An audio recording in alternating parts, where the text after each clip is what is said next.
pretty good stuff. Lee, can I move this just a little bit?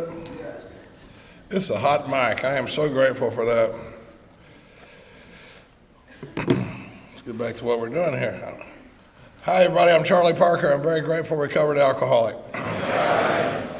It's by the grace of God and this program and people like y'all in rooms like this, I haven't found it necessary to take a drink since March 22nd of 1985. For y'all that saw me get my chip last night for 34 years, today I am well into my 35th year of sobriety. I learned early on in AA there's a big difference between lying and putting a little hair on a story.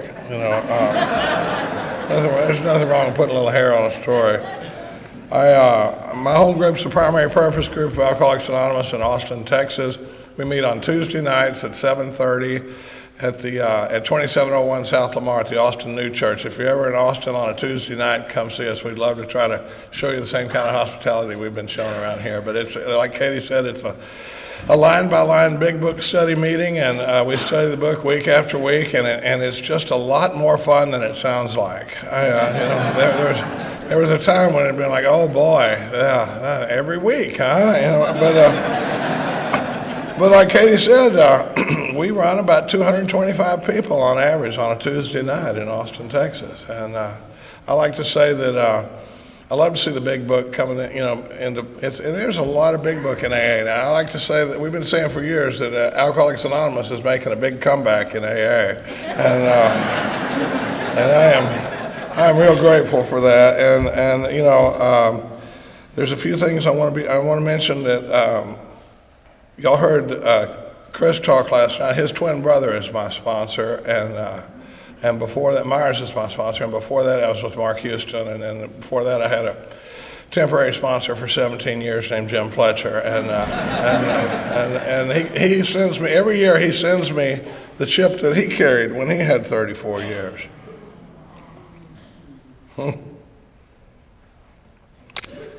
I should warn you, I'm a big guy. I shoot shotguns competitively. I ride motorcycles, and I'm liable to cry like a little girl in a pink dress up here at any minute for a while. So if it happens, don't worry about it. I'm not off my medication or anything. And a lot of times when I see the power of God, the undeniable hand of God moving in our lives, I don't know how to not get emotional about that. And I'm not sure you're supposed to. It's I got to tell you, I loved Chris's talk last night, but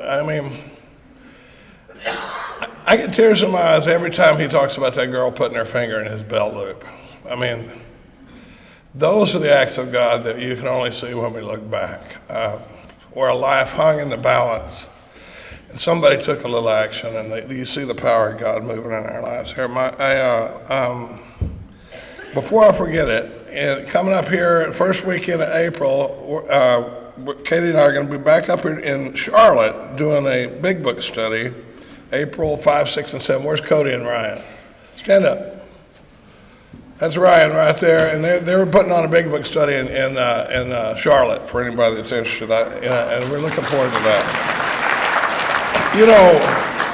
Things like this don't just come together. There's a lot of people that do a lot of work. I want to thank Glenn and Jane for asking us to come to this. And if you've been involved in stuff like this, there's a lot of people that have worked really hard to make this come together, and I'm real grateful to them.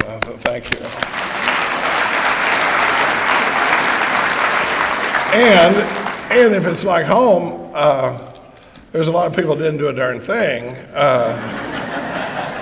but we all have opinions on how it could have been done just a little bit better, And so for them, we got a position on the committee next year,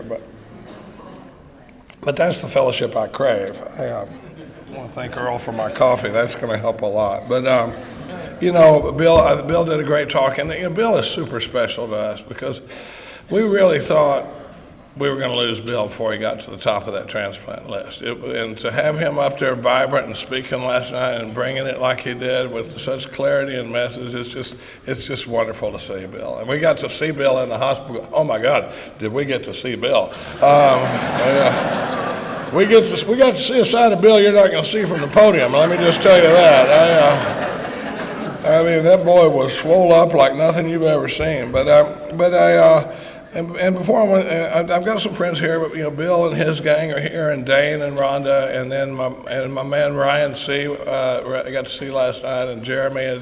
It's great to see people that you've met. But there's too many friends in this room to even start to mention it, because it's been wonderful just walking across the lobby, running into so many people. But and the last thing I want to say before I get going on my talk, well, a couple of things. One is I'm going to talk a little bit about Katie at some point. My talk and Katie's talk both have a lot in common. Both of us talk a lot about Katie.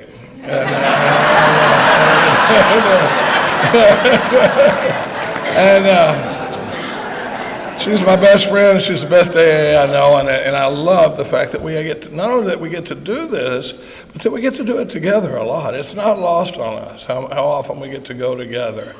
And I just thought she did a great job on the third step last night. But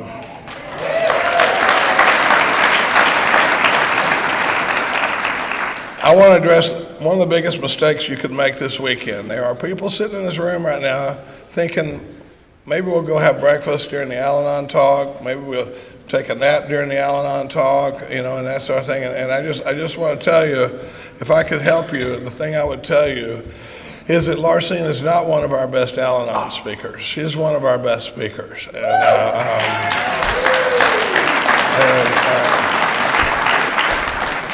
Do yourself a favor and be in here for that. And of course I want to thank Lee and everybody here. I use some notes and stuff sometimes, and believe me, you want me to.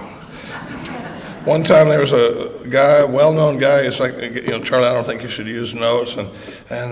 So I gave about 5 talks, just off the cuff, and Katie goes, oh my God, you got to get your notes back out. Because I got a little ADD working up here, and there'll be times during the talk where I'll say, well, we're going to get back to that later. And what that means is this ain't the appropriate time in the talk to introduce that piece of information. But when I tell you we're going to come back to it, we're probably not coming back. I always get real excited when I actually circle back. But it's funny how we have opinions about, whether you do. One of the things that always amuses me about Alcoholics Anonymous is that whenever we form a firing squad, we always form a circle. And so we wind up with some of our best team members picking each other off of whether it's sponsee or protege or 2-fold illness, 3-fold illness, recovering, use notes, don't use, and it's funny how I have opinions. Well, we're going to talk about 4th and 5th step, and a lot of what we're doing in there is looking at where my old ideas come from, but it's funny how driven I can be for old ideas that got nothing to back them up. I used to have a strong opinion about bass players that played. Well, hi. She said, I think she said up yours, or I can't hear you very well. Is that better? Pull the mic to me, but then I can't see my notes. All right. I used to have a strong opinion about bass players that played with a pick. I'm not a bass player. I'm not a musician. But I always felt like a bass player should play with his fingers and not with a pick. And I had this roommate one time that was a musician, and one time he goes, I think if you play better with a pick, you should play with a pick. Oh, wow. That's kind of the way I am with the notes, It's like, rock on, whatever works best for you. But, I love this format, and I want to get going, but I think I'm a big book guy. I'm a step worker, and I'm an unapologetic big book guy. It's funny. It always kills me when people in the meetings go, "Well, I'm no big book quoter," and you're like, "Oh no, don't do that." We'd much rather you talked about your divorce for 7 minutes, But don't quote the big book, that'll run off the newcomer. It's funny. And then I don't know where we're going to go today, guys, but I hope we have some fun. But one of the things that was killing me there for a while, people were saying, well, don't talk about God, you'll run off the newcomer, and you're like, oh, well, I guess if we're going to compromise one of our basic tenets to keep from running off the newcomer, maybe we ought to lighten up on the not drinking part of AA, too, I'm telling you. That runs off more newcomers than anything, It's like, Maybe we should just start going, just don't drink so much, you know? You know, Jesus drank wine, just take it easy, you know? Chris did a good job of talking about why we can't do that, you know, and boy, when we talk about a message of depth and weight, being able to talk about the physical allergy, mental obsession, what it means to be an alcoholic, because I love to talk about the way the steps roll out and what it's doing in this process, and a whole bunch, you know, out of the 103 pages that our big book covers in the recovery program, the doctor's opinion in the first 44 pages of it are step one. It drives me in to the rest of this work, because I don't know why I'd give a flip about a power greater than myself if I still think my power is going to get the job done. So once I have that crushing step one experience where all of a sudden I go, my God, if I got it the way Chris was describing it last night, I got no shot. No shot. Well, then this power gets really interesting. And you know, and so, but then when Katie did a great step three last night. But you know, it's funny, turned out the third step meant something way different than I thought it meant for a long time. And we could, but it's funny. And I had a lot of, one time I was up in Idaho at doing a men's conference, and the guy that was recording it was sitting over at his table, and I'll never forget it. I was sitting around with a group of men, and this guy gets up and he goes, he points at me and he goes, this guy's wife did a 1 hour talk on step three and never even got to the third step prayer. And I remember thinking, we do that all the time. You know, I could talk for 3 hours about the third step without getting to but if your experience is that the entire third step experience is getting down on your knees and doing the third step prayer, that would be remarkable. You know, because one time Katie was talking somewhere and they said, hey, as long as you're here, you know, you want to do a workshop or something? I said, yeah, I'd like to do a workshop on step three. And this guy with 38 years, I'll never forget, came up to me, he lived up in Alaska, and he goes, how do you do a workshop on step three? And I said, what do you mean? He goes, well, what is there other than the third step? You know, just knock out the prayer and let's get rolling. And I was like, I really hope you come, you know, because, you know. And I didn't mean that belittlingly, because that was my experience for a long time. But, you know, but it turns out, you know, that the book takes a right turn on page 60 that I missed for 17 years. You know, because if there are any mistakes being made in AA, I think one of the biggest mistakes we made is going right from the ABC, you know what the next line is after that C? It says, being convinced we were at step three. So that tells me A, B, and C do a pretty good job of summing up 1 and 2. A, that I'm alcoholic and could not manage my own life. Chris talked about what that means. B, that probably no human power could have relieved my alcoholism. And C, that God could and would if he were sought. Then it says, being convinced we were at step 3. You know, and so the book takes a right turn right there, but I think one of the biggest mistakes we make is taking a guy from, are you alcoholic? Yeah, and if he says, yeah, and then we may not talk a whole lot about what that means, mental obsession. And if he says, yeah, you know, I must be, then we go, well, then where are you at with God? And if we can get past that, then we go, okay, let's get you down on your knees and do the third step prayer and then get you right in inventory. And that was my experience, my first pass through the steps. And we skipped this body of work in pages 60 to 63. And it's really not very important. It's just the root of my problem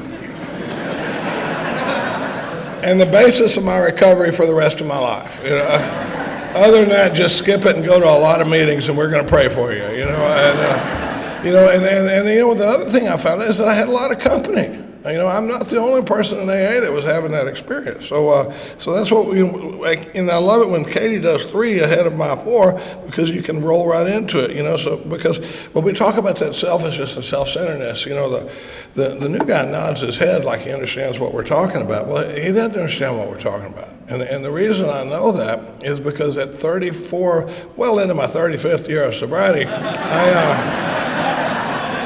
even I'm shocked by the level of self-centeredness in my mind, you know. And sometimes when Katie talked about that first thought, oh my God, you know, and you know, I always, you know, and we're going to get around to talking about some of this stuff later, hopefully.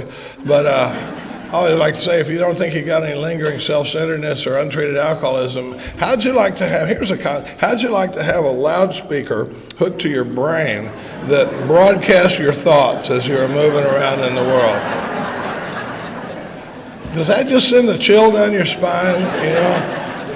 Just in the Starbucks, or anywhere, I walk, oh my God, so when Katie talked about the terms of the deal, the deal we make in step 3, after it tells us what the problem is, selfishness, self-centeredness, and it's the terms of the deal. I love it. It's a very simple deal. Stay close to him, perform his work well, he'll give me what I need. Like Katie said last night, I can't stay close to this power until I get close to this power, and I can't get close to this power when I'm blocked. So this body of work we're going to talk about in steps 4 through 9 is about getting me unblocked from this power that I've admitted is my only shot. The only thing that'll help a hopeless drunk like me is a connection with this power that we're talking about. So we get into this thing we call the second surrender. The first surrender is a surrender to drugs and alcohol or whatever brought me in here, and there's a lot of, things, but I mean, it's easy to surrender when a gorilla's got his foot on your throat, the second surrender is a lot tougher. The second surrender to self-will generally comes after I've been sober for a while, trying to manage the deal as a sober member of Alcoholics Anonymous and blowing up stuff, and that was my story, and that's for a different talk. But when we talk about getting unblocked, it's funny how much whenever somebody says, I'm working on my 4th step, and there's this collective groan in the rooms of Alcoholics Anonymous, we should be cheerleading for this guy.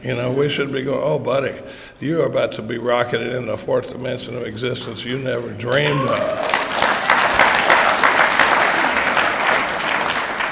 And like Chris says, I'm not sure people are dying from doing the 4th step improperly. I think they're dying from not doing it at all. And that's you would think that's everywhere, but it's not. And I got a guy at my table right now that's 19 years sober, and he said, I want to talk about how to do an inventory. And I said, how long since you wrote inventory? And he said, I don't think I ever have. I said, well, this is good news. We got an answer for what's bugging you, So, on that, after we do the 3rd step, it says next we launched out on a course of vigorous action, and I used to think that course of vigorous action was the 4th step or the 4th and 5th step, and I really think now the course of vigorous action is 4 through 9, or maybe even 4 through 10 and 11. But this vigorous, it's like a golf swing. And so it's like 4 and 5, and then into 6 and 7, and then 8 and 9, and then carry that awareness into 10 and 11 to try to stay unblocked. But we try to do, a lot of times we just do the inventory and stop. Has anybody ever seen Charles Barkley swing a golf club? Anybody? Google Charles Barkley golf swing. He's got this hitch, there's some kind of psychotic hitch in his golf swing where he kind of brings it back and goes, whack, like that, And he has some of the best teachers in the world. And then they'll go, okay, hit the ball. And he'll get up there and go, and that's kind of what happens if we stop on 4 and 5. But we got to do 4 and 5 first. So what we're going to talk about doing is getting down to causes and conditions, because we've made that thing on 60, where in 60 to 63 we've seen where alcohol wasn't really the problem, selfishness and self-centeredness were. And the only thing that ever eased the discomfort of a life based on selfishness and self-centeredness for a guy like me was alcohol for a long time. But then one of the things, we've had an interesting question we've been asking lately is, what did you use to treat your alcoholism before you found alcohol? Because if you're like me, it didn't start with that and it didn't end with that. And like the first thing, one of my sponsees says Fruit Loops. And for me, it was cream gravy. I was in a good old Southern household. I could knock myself unconscious with mashed potatoes and gravy, and still do occasionally. But we got to be careful about talking about that to the newcomer. You don't want to be out in the meeting going, it all started with the Fruit Loops. There's a long story that goes behind that. But when we talk about getting down to causes and conditions, we're talking about this fact-finding and a fact-facing mission. And a lot of these words have started having new meaning to me, because I used to think that the sponsee's job was the fact-finding and the fact-facing, but now I've started thinking my job is the fact-finding and his job is the fact-facing. Because he may not be capable of seeing it from an entirely different angle. He's not. We say you can't see a picture when you're in it. He's not going to be able to see the stuff from an entirely different angle. And so sometimes my job is to listen to his inventory, and I'm looking for an entirely different angle. I'm looking for manifestations of self and that sort of thing. But when we talk about being convinced that self manifesting, it's funny. Over on it says, first requirement is that I must be convinced. And then right before the fourth step on 64, it says the first requirement is that I be, on the first requirement on 60 was that I be convinced. On 64 it says being convinced that self manifested in various ways was what had defeated me. And we like to turn statements into questions out of the big book, and it's like, am I convinced? Am I convinced that self manifested in various ways was what had defeated me? Because I wasn't for a long time, and I had a lot of company, And so, if I am, how did that happen? And if on 60 it says I have to be convinced, and on 64 it says being convinced, that tells me that pages 60 to 64 are designed to convince me. I don't think I got the information on page 60 to be convinced, but we get over here to 64. And it says, first we searched out the flaws in our makeup which caused our failure. Being convinced that self manifested in various ways was what had defeated me. We looked for self's common manifestations. I like to think about what would be a fair question for this new guy I'm working with to ask me. Because it's like, if I can just see I'm working with this guy and he goes, okay, you're telling me that self is the problem? Self. I don't get it. What am I supposed to be looking for? I don't know how to look for self. And we go, well, we're going to consider some of self's common manifestations. It changes the whole approach to the fourth step, because my first fourth step was basically just writing down and confessing all the terrible stuff that I'd ever done. And it wasn't a terrible exercise, but I'm seeing more depth in what it's saying in here now, because it says, if the guy's going, it says, being convinced that self is what had defeated me, we considered the common manifestations of self. So now this guy's going, if self is the problem, we go, well, let's look at some common manifestations of self. And boy, you can have some fun with that. I have this one sponsee, Chris, that I just love. I've threatened to take him around when we do workshops and just put him in a playpen over by the side of the stage as an extreme example of self-will run riot. We're just every so often you can take the microphone and go, Chris, what are you thinking about? And he'd go, well, I'm thinking about how I got screwed around on this deal. It's like, because it's just unfiltered alcoholism coming at you. And that's easy to work with. But he was the one that one time he called me and he goes, and when we were doing the third step, he goes, I don't think I have this selfishness you're talking about. I really don't. In fact, I'll never forget it. He said, I was an honest dope dealer. And like we could do 20 minutes on that,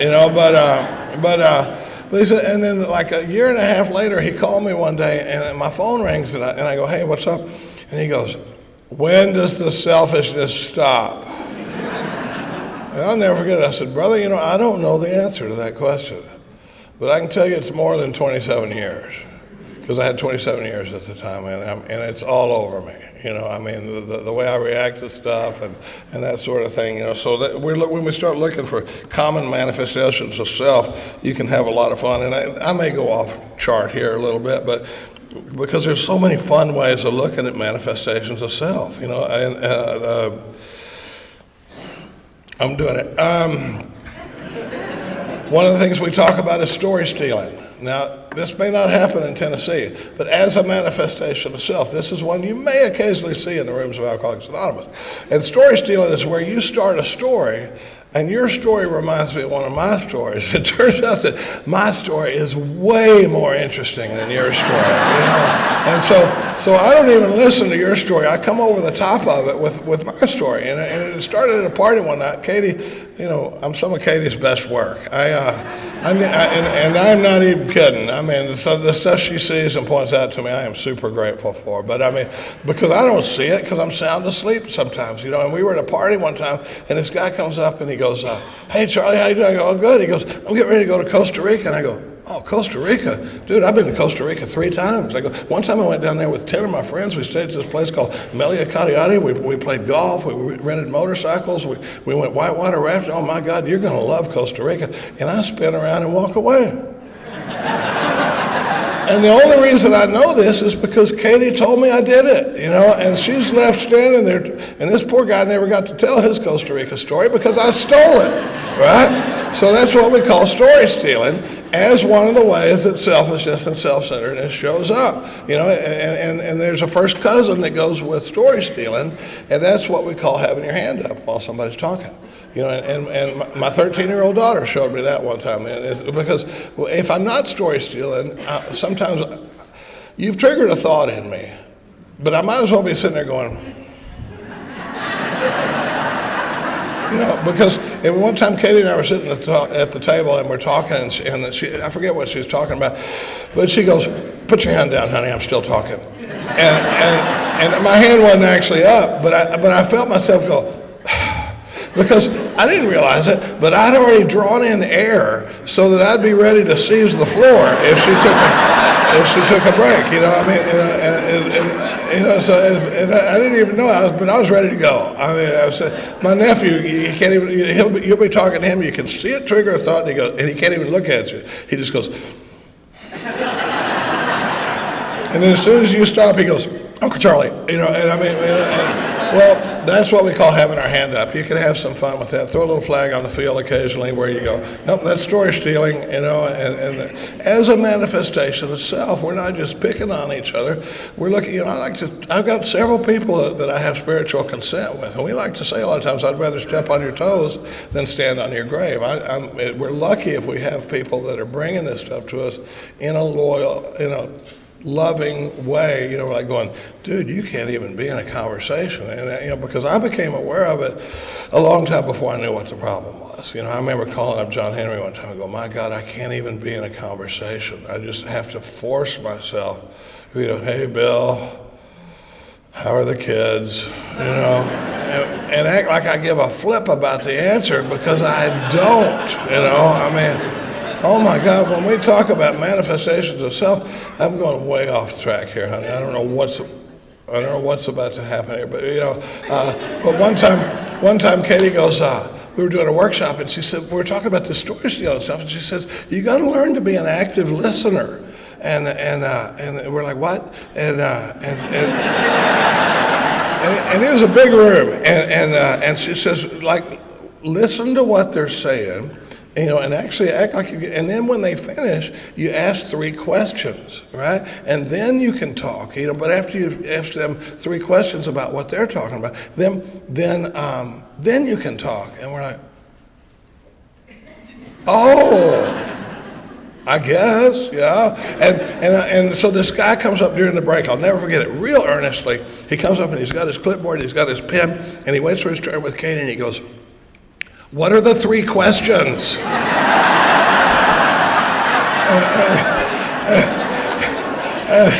She goes, well, you don't know. It depends on what you're talking about. But I had a sponsee that was sitting there, and he goes, Charlie, I think about half the room was trying to figure out what the 3 questions were. Because, okay, now how do I act like I give a listen? One time we were up at Wilson House, and Chris Schroeder had come up to spend the weekend with us, and this woman had asked Katie, because Katie's a great listener, and she's the best at hearing inventory of anybody I've ever seen, and everybody in the room should call Katie this week and do a 10th step with her. But this woman says, can I talk to you after the meeting? And they go over and they sit down, and they're talking, and Katie's looking at her, and I go, Chris, come here. I go, check this out.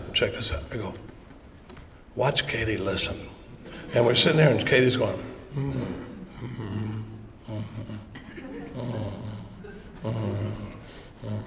and I lean over and I go, I don't know how to do that. And Chris leans back into me and he goes, I don't even know how to look like I'm doing that. It's like, And I decided I was going to do it at the table one day. This guy was sharing some stuff with me, and we're there to do AA work together. And he's talking, and I've decided I'm going to make eye contact. I'm going to be an active listener, and I'm going to be listening to him. And I'm looking at his face, and I'm nodding my head, and I got eye contact going, and I realized I got no idea what he's saying. Because I'm so focused on trying to look like I'm listening. I don't even know how to act. So, we could spend a lot of oh my gosh, well, we got to get going here. Just never know what's going to happen on a Saturday morning. But so when we're talking about manifestations of self, we're just getting started. We're looking at, we're learning. It's kind of like college. You're really just learning how to learn. And that's what we're trying to do in this fourth is learn how to see this stuff. And so when the guy's going, okay, if self is the problem, I don't understand what I'm supposed to be looking for. We go, well, let's talk about some of the common ways that self shows up.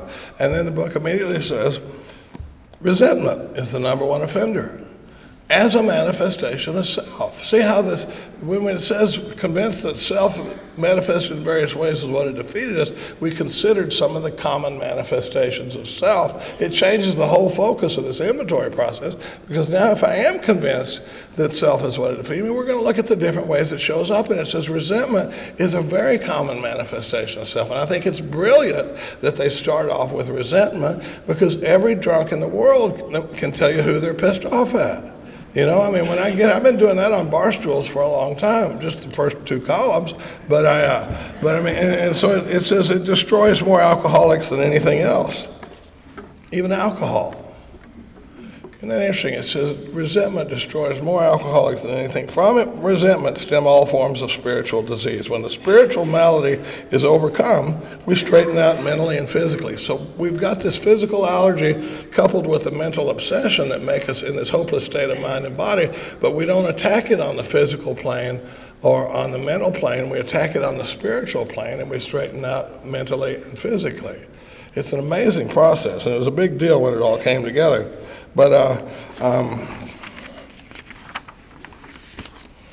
could use about another foot of podium up here. But one of the things it says is one of my favorite promises in the big book is on page 29, where it says, further on, clear-cut directions are given showing how we recovered. So I need some clear-cut directions. And it says, in dealing with resentments, we set them on paper. Boom. We listed people, institutions, and principles with whom we're angry. One of the reasons I didn't understand those three columns for a long time was because we don't write them across like this. We write them like this. It says we list people, institutions, and principles with whom we're angry.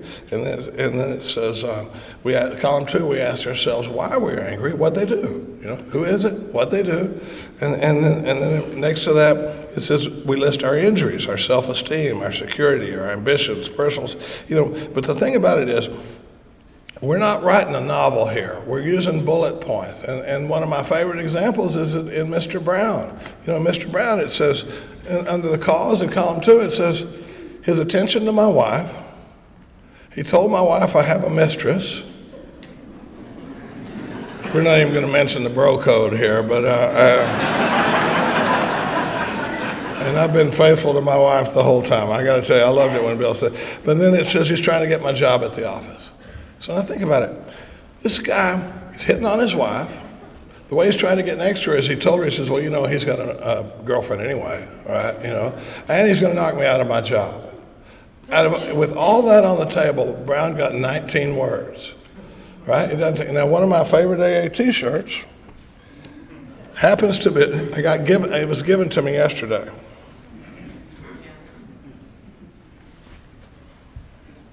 It says, Mr. Brown needs his ass kicked.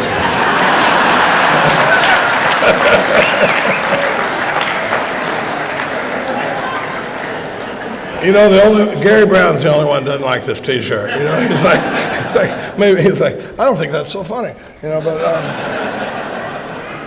then I've greatly expanded my wardrobe this week, and I got another T-shirt about the layers of the onion.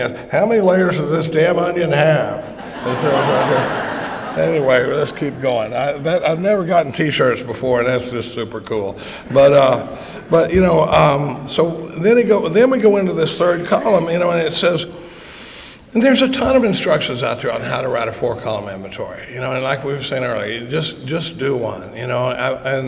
But It says the first thing apparent is that the world and its people were often quite wrong. I love it. Katie's the one that brought that to my attention. A lot of this stuff in the book will just roll right past me if I'm not careful. So the only thing I'm struggling with here is the world and its people. Other than that, I'm cool. I don't really have much friction out there. And so it says the usual outcome. And I like to say a lot of times that was the topic at most of the meetings I used to sit in. It was that the world and its people were often quite wrong. And, we love to talk about that. But it says the usual outcome is that I stayed upset. And people continue to wrong me, and I stay sore. So it's plain that a life which includes deep resentment leads only to futility and unhappiness. Well, here's where it gets interesting.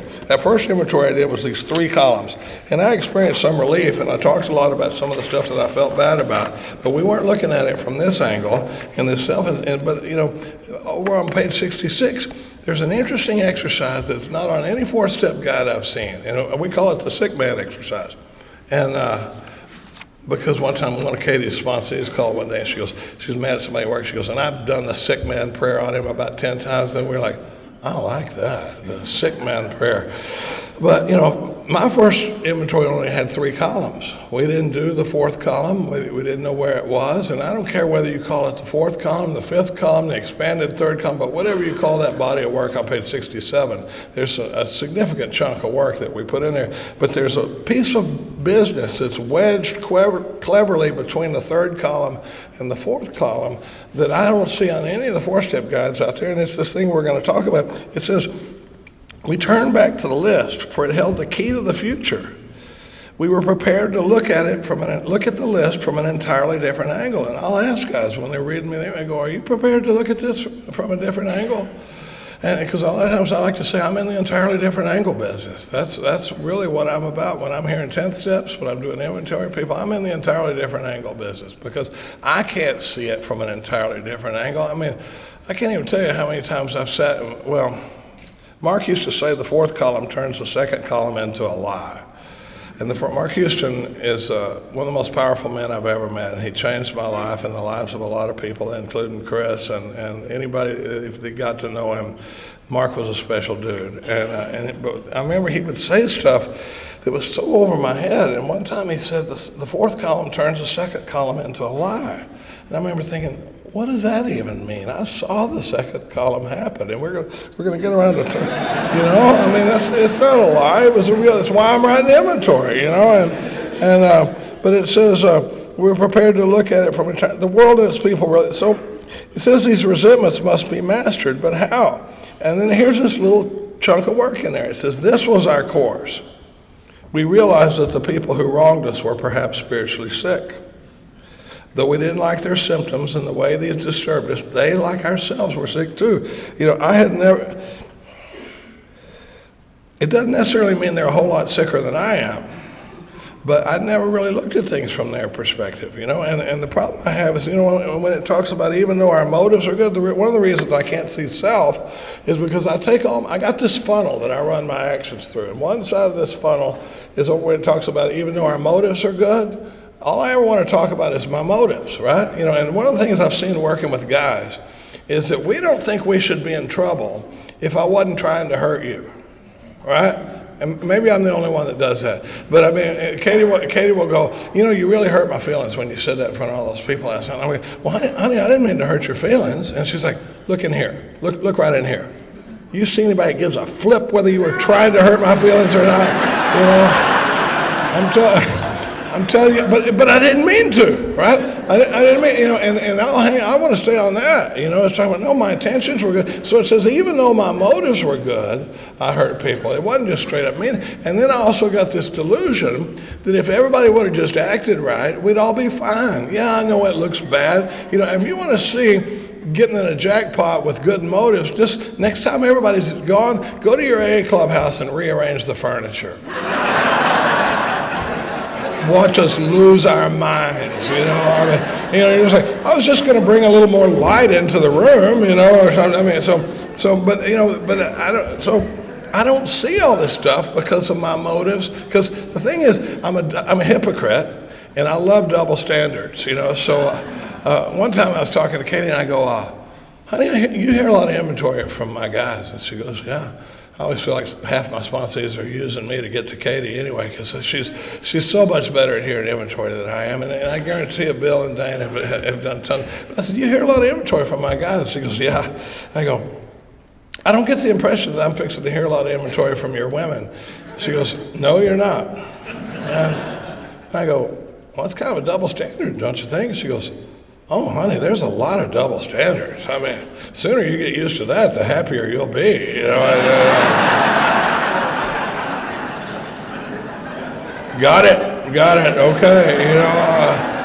But I mean, I don't see this stuff. You know, so what we do in this sick man exercise is looking at it from a different angle. You know, here's a great example of it, because I never considered it. We talk about being inconsiderate. The reason we say inconsiderate is because I never considered it. Right? The reason it's thoughtless is because I never thought about it. You know, and so when I'm mad at somebody, and there's an example I like to use of this sponsee I had. He's told me it's okay to talk about it. I had this sponsee named Roy, and he was deeply resentful towards his father. Had been for a long time. And we're doing inventory, and I said, well, you know, what happened with your dad? And he says, my dad, and he goes, well, in the column, second column, he goes, well, when I was about 12, I was sitting out on the front steps of the house, and my dad came walking up, and he walks by me, and he goes, your mom killed herself today. And he walked into the house. And you're like, how can anybody be that thoughtless, that callous, you know, and that's where a lot of people would go with this in inventory. How do you deal with somebody that thoughtless? That's not where we went. I said, are you willing to look at this from an entirely different angle? And he goes, yeah. I said, let's think about your dad for a minute. Let's look at, I go, because a lot of times when I'm hearing inventory now, I'm like a news reporter. I'm getting the story. I'm asking, how many kids, so I go, how many kids were in your family? And he says, 3. And I go, and he goes, they were all 2 years apart. And I said, where did you fall in those 3 kids? He goes, I was the youngest. So I'm about 12. I go, so your parents were still together? And he goes, yeah. And I go, how was the money situation? He goes, well, I mean, it was okay. My dad was a welder. We lived in a little town in central Texas. And, I mean, we weren't over it, but my dad, it was fine. You know, my dad was a welder and that sort of thing. And I go, so your mom has a history of mental illness? And he goes, yeah. And I would imagine there's been a lot of dramatic scenes over the years in your house and that sort of thing. And he goes, oh, yeah, it was pretty nice. And I go, but on this day, she has successfully killed herself. And I said, so now your dad has had to leave work. He's got to come home. He's got to notify all the people in this little town in East Texas that his wife committed suicide. He's got to notify both sides of the family that his wife has committed suicide. He's got to risk the judgment of all these people. And in the meantime, he's got to try to figure out a way to earn a living and raise 3 kids as a widower. And I said, is it possible that on that day when he walked by you, the best he was capable of doing, he wasn't trying to harm you, but when he just walked by and he just said, your mom killed herself today? And my favorite thing to hear in the 4th column of inventory is when they go, oh my God.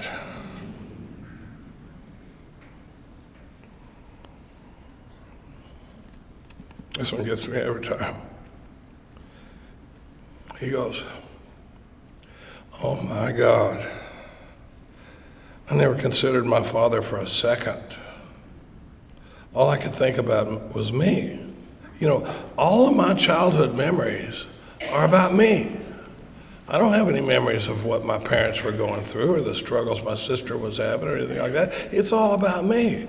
And he said there, he goes, all I thought about was the way it affected me. He goes, I spent 40 years mad at my dad. I've spent 40 years waiting for my dad to come apologize to me for being, you know, such a jerk. He goes, I need to go find my father tomorrow and apologize to him. I've borrowed money from him and not paid him back because I felt like he deserved it. I've kicked his truck when I saw it in the parking lot and that sort of thing. And he goes, I need to find my father and make amends to him. And when we talk about the 4th column turning the 2nd column into a lie, I watched a 40-year-old resentment go just like that. That's the power of this process. That's the power of God working in our lives. I watched a man get set free and be able to reestablish a relationship with his father that had been damaged for 40 years. And that's this entirely different angle business that we talk about. There's a thing in there where it says, though we didn't like their symptoms and the way they disturbed us, we asked God to help us show them the same tolerance, pity, and patience that we would cheerfully grant a sick friend. When a person offended, we said, this is a sick man, how can I be helpful? God saved me from being angry. We avoid retaliation or argument. We wouldn't treat sick. If we do, it's not because it upsets us. If I retaliate or argue, I destroy my chance of being helpful later. If I call somebody an idiot in an AA meeting, I'm not the guy who's going to come for help, the next time he's in trouble. But it says, here's a promise. But at least God will show us how to take a kindly and tolerant view of each and every one. I don't know where all we're going to go today, but I do want to talk about this. I've had some trouble in my family sometimes. This is probably an isolated incident in Alcoholics Anonymous. But and for years I used to say that my sister would give a woodpecker a headache after about 45 minutes. And I hate giving that up because it's a really good line, But the truth is that I'm impatient and intolerant, with my sister. And there's a thing here, because she's okay. She doesn't give everybody a headache, just me. But there's this prayer that I had done here where it says, we ask God to help us. It doesn't, how we talk about praying for the person we resent? That's from one of the stories in the back. It's not a terrible exercise, but it's not what we're doing here. It says we ask God to help us. Show them the same tolerance, compassion, and patience that we would grant a sick friend. Well, now, the thing is, I missed a piece of that for a long time. I love doing the set-aside prayer because it helps me see stuff that I've never seen in this stuff before, because otherwise, I've got this thing I call a confirmation bias, where I'm not looking for new information in the book. I'm just looking for confirmation of ways that I'm already right.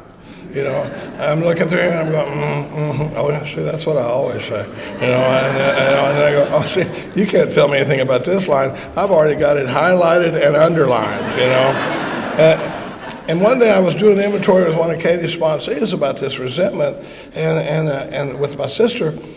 And because otherwise, we go to the family reunion, and the guy that's acting like an idiot is the guy with 34 years of sobriety and the 12 steps in God in his life. Just a videotape you'd love sent into the general service office as an example of how a sober member of Alcoholics Anonymous handles a family gathering. But we talked about it. She goes, tell me about that word show. And it says, we ask God to help us show them the same tolerance, pity, and patience that we would grant a sick friend. I had to look at it from my sister's perspective, but also I realized and she says, I see that word show as a call to action. And I realized that day that what I'd been doing was I'd been praying to God to help me feel tolerance and compassion and patience when I got around these people. But when I got around them and they bothered me and I didn't feel it anymore, here comes the idiot. So what it's saying here is we have asked God to help us demonstrate tolerance, compassion, and patience, whether I feel it or not. Because, now we're talking about living by principles and not based on my feelings. I'm going to try to demonstrate tolerance and compassion and patience around these people. And they get a lot better. These people get a lot better when we do this stuff, And my sister, she's still got room for improvement, but I'm just kidding. But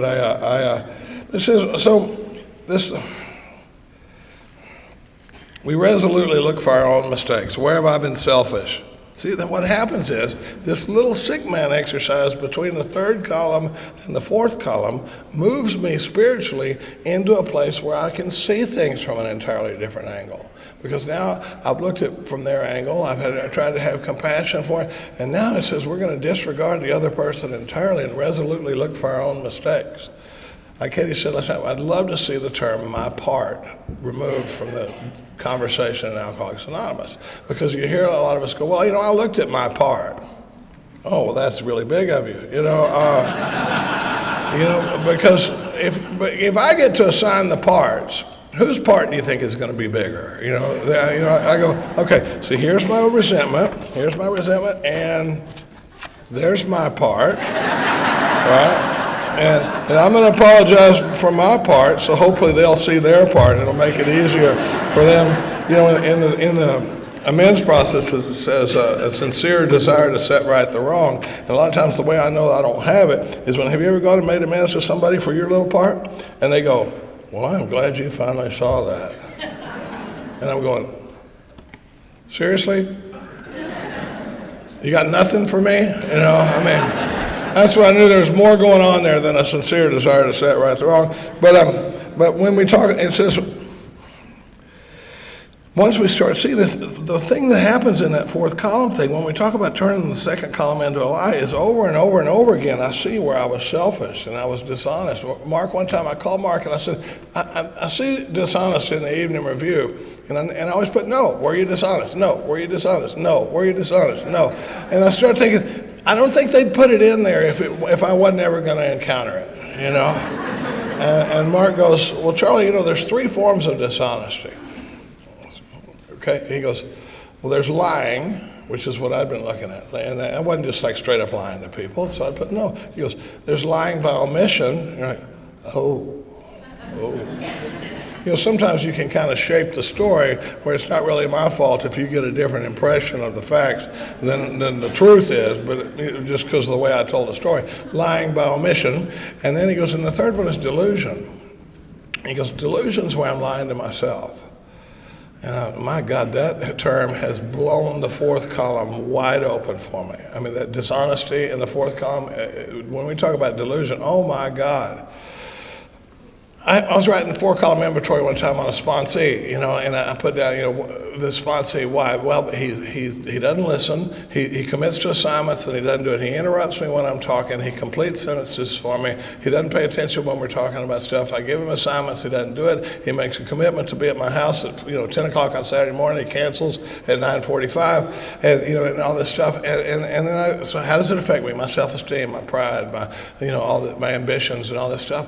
And then when I do the sick man exercise and I look at it from his angle, and I get over here and we start talking about delusion, and I go, Charlie, is it possible that it's a little bit delusional to expect this newcomer not to act like a newcomer? What you've written in the second column is the definition of a newcomer.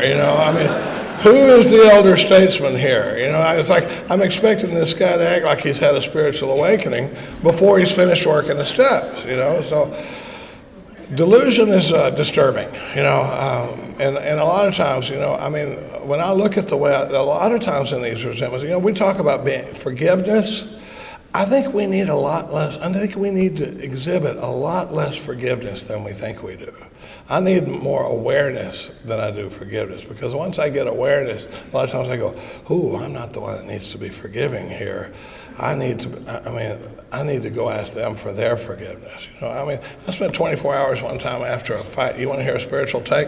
Katie and I had a big fight, and I spent 24 hours waiting for her to come apologize to me for messing with me while I was hot. As a dude, that seems like a reasonable argument, She should have seen that I was hot and known that that was not the time to approach me, and you're like going, dude, she didn't do anything, and you're like,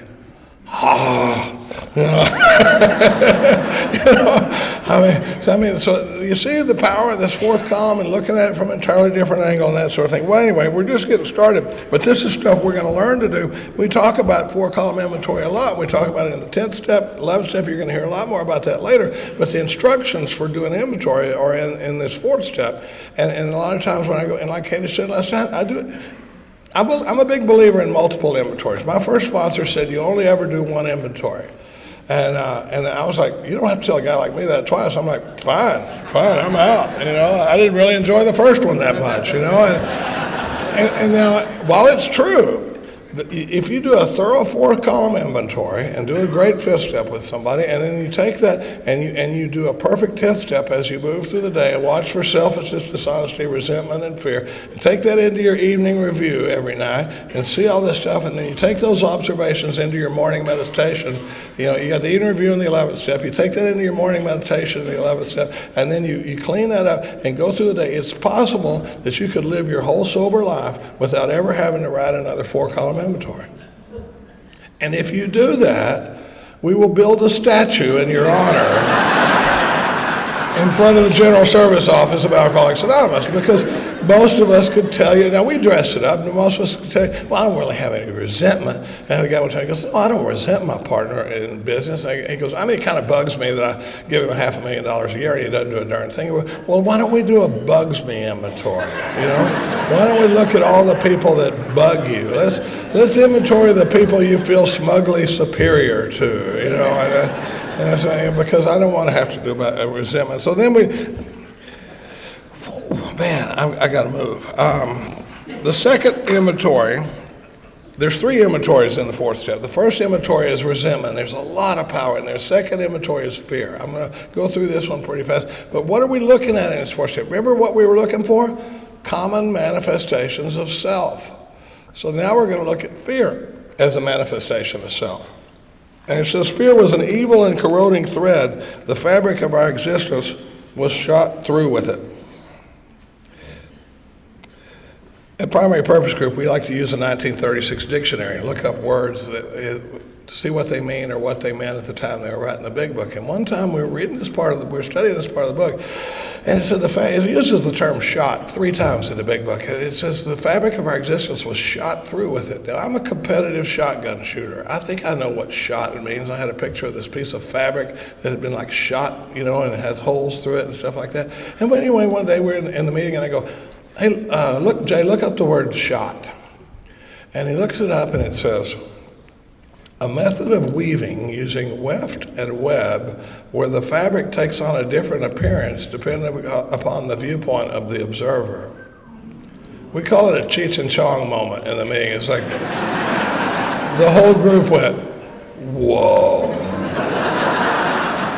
You know, because I used to carry a piece of shot fabric, but you ever seen a sharkskin suit or something where you look at it from a different angle and that's shot, like shot silk, looks different from different angles.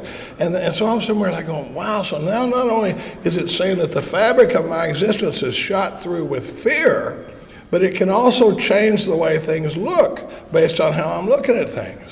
Things can look completely different when I'm in fear, and the problem is when I'm driven by fear, most of the time the only control I have over that situation is to affect things badly.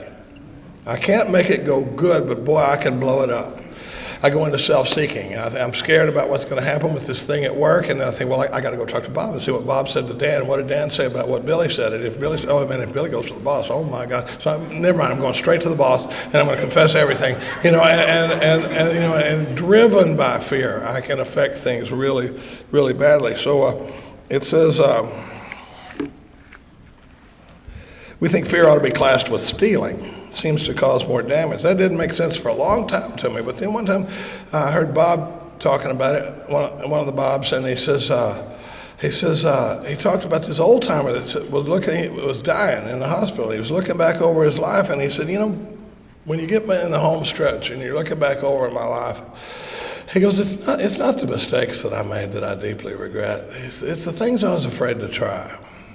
You know, and in that way, fear ought to be classed as stealing. It robs me of the relationship I might have been able to have. It robs me of the experience with my family I might have been able to have. It reminds me of the experience I might be able to have with people, but I'm afraid of so many. I'm driven by so many fears. So we reviewed our fears thoroughly. We asked ourselves why we had them. You remember when we said we're looking for manifestations of self? I missed that for so long. And I don't even know how, because it seems like it's all over the book. Here again it goes, we ask ourselves why we had these fears, and it says, wasn't it because self-reliance failed us? So so it says fear is the failure of self-reliance. Now I can't experience the failure of self-reliance unless I'm in self-reliance. So when I'm scared, I have to tell myself, oh, I think I'm back in self-reliance. One time, we talk about spiritual consent. I was off the beam one time. Danny Brown likes to say sometimes, he goes, I think I'm still doing pretty good if I can still see the broad highway. It's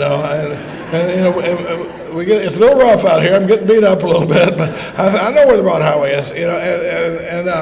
And one time I was just, this probably doesn't happen to y'all, but everybody was bugging me. And here's a clue: when it's everybody, it ain't anybody. And my sponsor sat me down. We talk about having spiritual consent with each other. He goes, Charlie, you seem like a guy that's starting to run the show again. Now, part of those considerations is I don't get to say anything, but thank you, I'll consider that. Because if I get to respond, all you're going to hear is my ego telling me how you little wet behind the ears punk, you got no idea what but all I get to say is thank you, I'll consider that. And you walk away from that conversation and you reflect on it later, you go, that's dead on. That's dead on. That's why everybody's bugging me. I am running the show again, and I don't even know it. Because what happens is the 12 and 12 says, we can have faith in God and keep Him out of our lives. And the way that shows up for a guy like me is I go, oh, God's awesome, man. God took away my drinking problem. God, thank God for God. But I don't need Him for this deal with my marriage, right? I don't need Him for this thing at work. I don't need God to help me with this talk I'm about to give. I don't need God with the IRS. Right? But if I ever have a really big problem, I'll bring God right in. But in the meantime, God, just take a knee, and we'll let you know if we're going to send you in.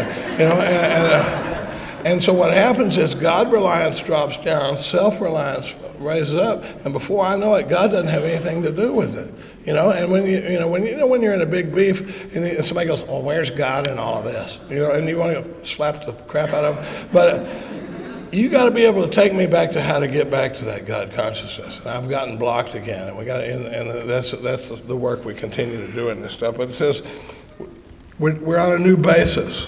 The basis of trusting Him. There are a lot of places in the book where it goes back to this deal I made in the third step, that I'm no longer playing God, that He'll take care, I'm no longer in management, but He'll provide what I need if I stay close to Him and perform His work. But I call that the deal and the terms of the deal. And there's a lot of places in my book where I say, restates the deal, restates the deal, restates the deal. I always picture this airline route map where you have Atlanta and all these lines going back to Atlanta, and it's kind of like that back to that deal I made in the third step. The book is constantly taking me back to it. It says perhaps we're on a new basis, the basis of trusting and relying upon God.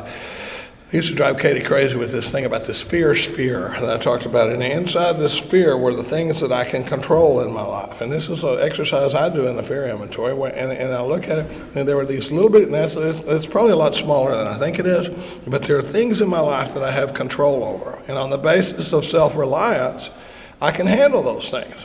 But there are things that fall outside of that sphere that I don't have control over, and on the basis of self-reliance, they scare the heck out of me. One of them is cancer. One of them is stroke. One of them is how my kids are going to turn out. One is I'm going to stay married, or people are going to talk poorly about me. Well, all these, and you can't believe how many times when you do inventory with the guy in the fear inventory, and you go back and you go, okay, all these fears you have listed down here, this one here about your kids, is that inside your area of control or outside your area of control? They go, outside. Stroke, outside. Gossip, outside. How much money you're going to make, outside. And so on the basis of self-reliance, but it says we're now on a new basis. The basis of trusting and relying upon God. We trust infinite God rather than our finite selves. So that's what they're talking about. It's another example of the failure of self. And we are not going to talk about the sex inventory today, but it is a good one. Why do we do I love that big long paragraph where he talks about the spirit of the, but I do want to say one thing. In the hour I have left, no, for the smokers, I feel you. But it gives the spirit of and one of the ways we see as a manifestation of self is in the sex inventory. Manifestations of self when the sexual instinct is aroused. We go back and we look over it. But I do want to say one thing. One of the things that I think is funny, when you have kids, you hear yourself saying stuff that your parents said, and then you realize it was just straight up BS, you know. And you know how we talk about don't get in a relationship for the first year of sobriety, you know, and the sex, and that's in the book, but we hear it in the rooms of AA. Well, I finally figured that one out, and I want to share this one with you. One time we were out by the pool, and my daughter Sadie came running up, and she goes, "Dad, we just had lunch, and we're all sitting there chill," and she says, "Dad, I want to go back in the pool." And I go, "Oh, honey, you can't go swimming for an hour after you eat, or you'll get a cramp, right?" And I go, "Wait a minute. I don't know anybody that knows anybody that knows anybody that's ever had a cramp," right? And then I realized that the reason we say you can't go swimming for 30 minutes after you eat or you get a cramp, it's not because I get a cramp, it's because I just had lunch and I don't want to mess with watching you in the pool, so I just say, "Oh, you can't swim for 30 minutes after you eat or you get a cramp." Turns out that's the same reason we tell sponsees not to get in a relationship for the first year. We don't know if it works or not because nobody's ever done it, but it's like if you get in a relationship, my job just got a lot harder, you know. Yeah.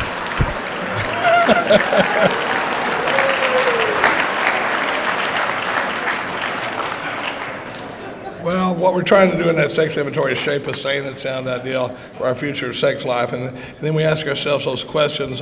We ask 9 questions in the inventory. We have 4 prayers we say on page 70. We ask God for the right ideal. We're trying to establish an ideal for our future sex life by seeing what went wrong in the past. We ask for guidance in questionable situations, for sanity, and for the strength to do the right thing. I've written that down on 3x5 cards before and had it on my dashboard where I'm asking for the right ideal, for sanity, for guidance, and that sort of thing. I mean, it says, then we get to the end of this thing and it says, we hope you are now, if I missed the self piece in the 3rd step, and I missed it in the 4th step, in the 8th step it says, you know, we attempt to sweep away the debris which is accumulated out of our effort to live life on self-will and run the show. I missed so much of it, it just went whatever. And here it says, we hope you are now convinced that God can remove from you whatever self-will has blocked you off from Him. Am I convinced? It says, we've made a decision, we've made an inventory of our grosser handicaps, and if that be the case, you've made a good beginning. I've swallowed and digested some big chunks of truth about ourselves. Well, when we talk about, I'm going to keep doing inventory. I do it all the time. I'm also a big believer in multiple 5th steps. I like to write inventory and then read it to more than one person. Last time I wrote inventory, I read it to 3 people, 2 men, 1 woman, and it was really powerful stuff. I wish we're not going to have time to talk about the 5th step. But don't wait till you can do this thing perfectly to start sponsoring people. It's my firm belief that if the sponsee and the sponsor are both giving it their best shot, God takes up a lot of slack in this equation. When I'm here in inventory, I'm trying to point out their selfishness, their delusion, their hypocrisy, their fear, double standards, their kind motives, doing the sick man exercise. Are they running the show? Could I be the person in column 1? I ask them a lot of times, have you ever had a situation where you could be that person in column 1 and somebody could be writing inventory about you and it'd be the exact same thing? We're trying to look at this thing from an entirely different angle. I want to read the 5th step promises.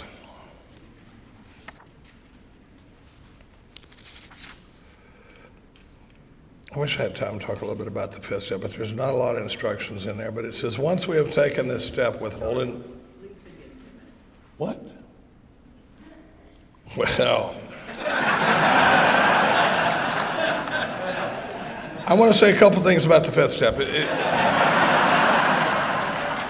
My timer must be off, but it says, it talks about who's going to hear it. You know, it says they need to be able to keep a confidence, they need to fully understand what we're doing and approve of it, and that they won't try to change my plan. And then it says we're going to face and be rid of the things that are blocking me. We're on a life and death errand. And now the one thing it says in there's really not that many instructions. It says we pocket our pride and go to it. I think most of the instructions in the 5th step are really in the 4th step of what we're looking for and what we're going to look at. And when I'm reading it to somebody, he needs to know what this process is. But one time I called up Scott and I said, Scott, you know, where's the part in the 5th where it says I've taken a pretty technical approach to the book. I don't see the place where it says where are the things I'm going to take to my grave. Where's the worst thing you've ever done? That sort of thing. And he goes, it's in the 5th step. I said, wait, he goes, it says we pocket our pride and go to it, illuminating every twist of character, every dark cranny of the past. So obviously there's more to hearing a fifth step than sitting there listening to somebody read their fourth step to me. Because I had this guy, Jamie, one time. I love Jamie, but we did the inventory, and it gets and my book promises me by this time I'm going to have intuitive thought and that sort of thing, and I can hear it. And sometimes I hear inventory differently. Sometimes I'll ask this question early. Sometimes I'll ask it in the middle. Sometimes I'll ask it at the very end. Sometimes I don't ask it at all. But Jamie finished his inventory, and I go, so is that it? And he goes, yeah, that's it. And sex inventory. So I goes, that's it, nothing else. And he goes, no, nothing. I go, oh, that's interesting. He goes, you and I are a lot alike. And I said, I know I had a lot of shame behind this event that happened in my life. And he goes, well, there's something else. And so we talked about that, and that one didn't kill him. And he goes, there's something else. And we talked about that. And the book says we'll try to hang on to the worst items in stock. It's like, believe me, you're not going to make me think less of you.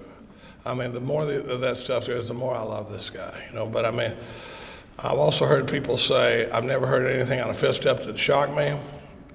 Bull. I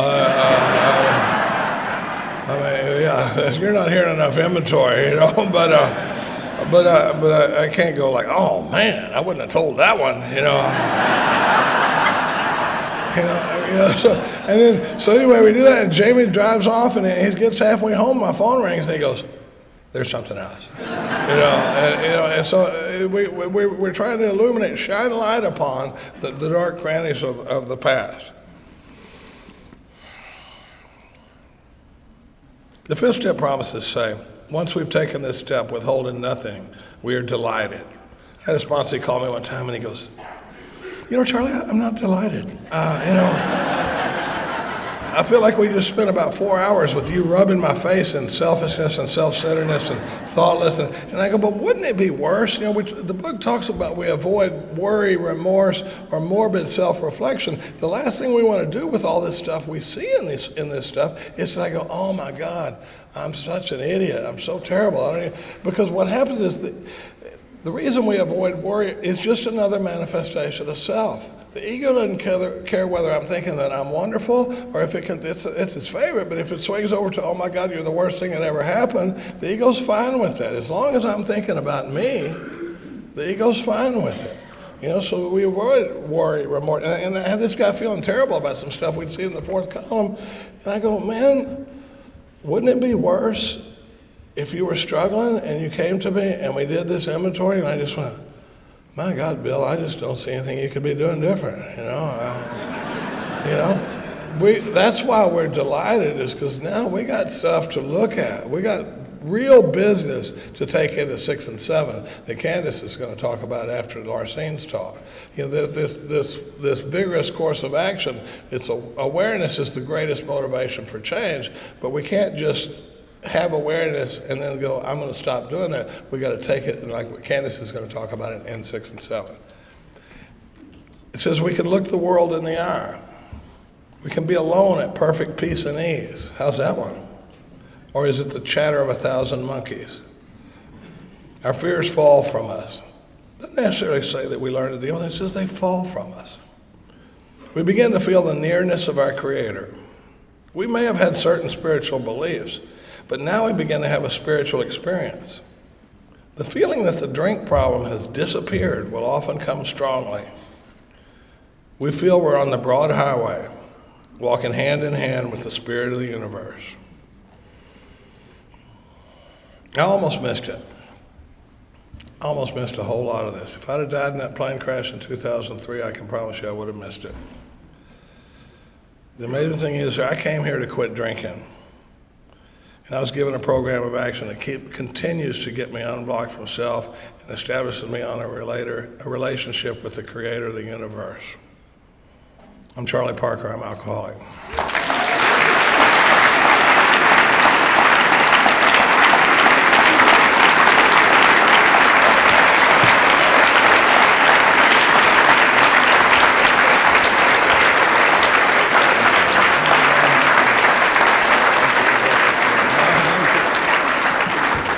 Charlie, thank you for breaking it down where a bearded guy like me can get a hold of it.